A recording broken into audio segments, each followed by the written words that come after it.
뭐 다 아는 상식이지만 경제가 어려워지면 약자들이 힘들고 그러면 특별히 부채 대책이나 아니면 아주 잔혹한 피해 대책 이런 것들이 중요한데요. 우선 그 불법 사금융 그 대책과 관련해서 좀 물어보겠습니다. 그 지난해 금융당국이 관계부처하고 불법 사금융 척결 이렇게 선포하고 그런 탓인지 이런 그 피해자들의 그 상담 건수나 아니면 신고 건수 이런 것들이 늘어난 측면이 있습니다. 물론 경제 전체가 어려워지니까 약자들이 그 사각지대에 내몰리면서 이런 숫자가 증가한 부분들도 있겠죠.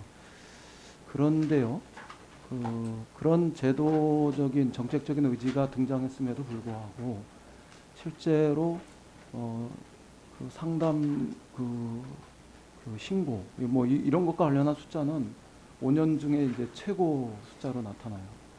물론 23년도에 증가한 숫자의 폭이 더 많긴 하지만 24년도 그 숫자가 15,000건이 넘으면서 최고치를 나타내는데 그 이유가 뭔가 이런 것들이 좀 궁금해요. 그리고 또 하나는 지난해 1월부터 10월까지 한 13,000건 정도,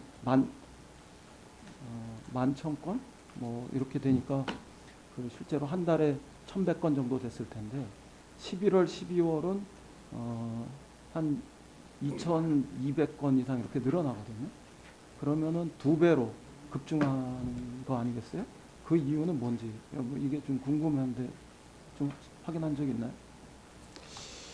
그 숫자가 최근에 아까 몇 달 확 늘어난 부분은 제가 한번 특별한 요인이 있는지 한번 보겠습니다. 보는데 이제 최근 5년간 11월, 12월이 확 예, 늘어났고 예, 그거는 한번 요인을 한번 봐야 될 것 같고요. 그러니까 저 기본적으로 이 5년 내에 최고다 하는 부분에 있어서는 상황이 좀 어려운 게 기본으로 있고요. 또 하나가 우리가 상당 기간을 전 세계적으로 저금리 하에서 오다가 복합위기 때 금리를 올렸습니다. 올리다 보니까 그동안에 소위 이제 서민 금융을 해왔던 대부업체나 저축은행이나 이런 데서 이게 조달금리가 올라가니까 상한 부분에 걸리니까 더 이상 해줄 수는 없고 금리 올릴 수는 없고 그러니까 양을 줄였습니다 실제로.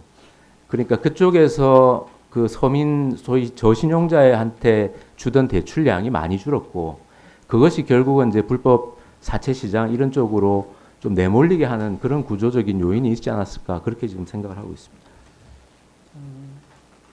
그거 플러스 계엄의 여파로 인한 어떤 불안정성 이런 것들이 증대한 측면들 이런 것들도 좀 같이 봤으면 좋겠어요. 어쨌든 그럼에도 불구하고 그 반면에 이것으로부터 이렇게 좀 그 대책을 만들어 나가는 이런 과정들은 되게 적어요. 이른바 정부 입법으로 만들어진 개인 채무자 보호법에도 불구하고 채무 조정 요청권 이런 것들을 행사하는 사람들은 숫자는 되게 적거든요. 그러니까 채무 불이행의 숫자들이 83만 명인 거에 비하면 이런 그 조정권을 신청한 숫자는 뭐 19,000명 정도밖에 안 되고 그 중에 대체로 9,000건 이상이 원리금 상환과 관련된 거고요. 그러니까 이 제도를 그 내실 있게 시행하고 있는 거냐 이런 부분들에서도 좀 의심이 있고 그다음에 이제 또 하나는 그 불법 사금융의 수사 의뢰 건수 이런 것들은 오히려 조금 줄거나 거의 제자리 상태를 이렇게 보이고 있거든요. 예를 들면 2023년에 그 불법 사금융 그 수사 의뢰 건수는 398건이었다면 2004년에는 401건 뭐 그러니까 거의 제자리 상태가 돼 있는 거예요. 제도적인 도움을 받고 또 신고해서 피해를부터 벗어날 수 있음에도 불구하고 그러지 못한 거예요. 그러니까 이런 것과 관련한 뭐 좀 더 실질적인 대책 같은 게 있어야 되는 거 아니에요?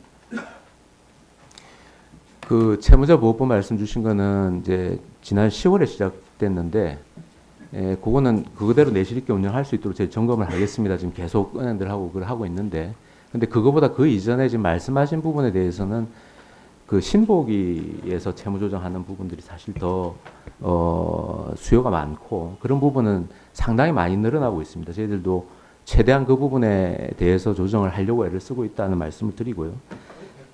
그 다음에 수사 의뢰 건수 관련해서는 아마 이게 감독원에서 넘기는 숫자인 것 같습니다. 근데 저희들이 회의를 해보면 경찰이나 이런 데서 적발한 건수 자체적으로 그 단속을 하니까 그 건수는 또 많이 좀 빠르게 늘고 있습니다. 그래서 그걸 좀 양쪽을 같이 봐야 되지 않을까 하는 생각이 있습니다.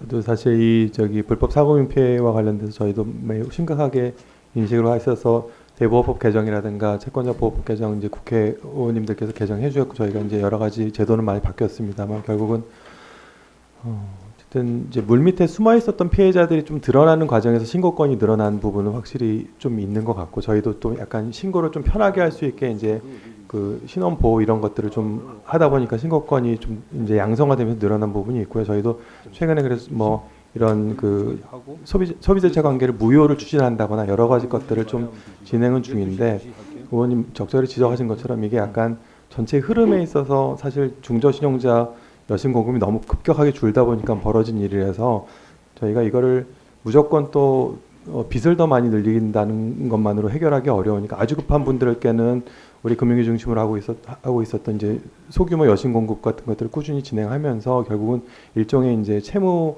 조정 등을 뭐 신복이라든가 법원이랑 같이 해서 그렇게 하는 것들을 전체 패키지로 같이 좀 봐야 되는 이런 상황에 있고 특히나 불법 대부업자에 대해서는 사실은 저희도 경찰과 많이 최근에 협조를 하고 있어서 어떤 수사권들과 관련돼서 지금 대규모 그런 것들에 대해서 조금 진행 중인 것들이 있어서 좀 기회가 될 때 또 한번 보고를 드리겠습니다. 예, 인식하고 있습니다. 네, 수고하셨습니다.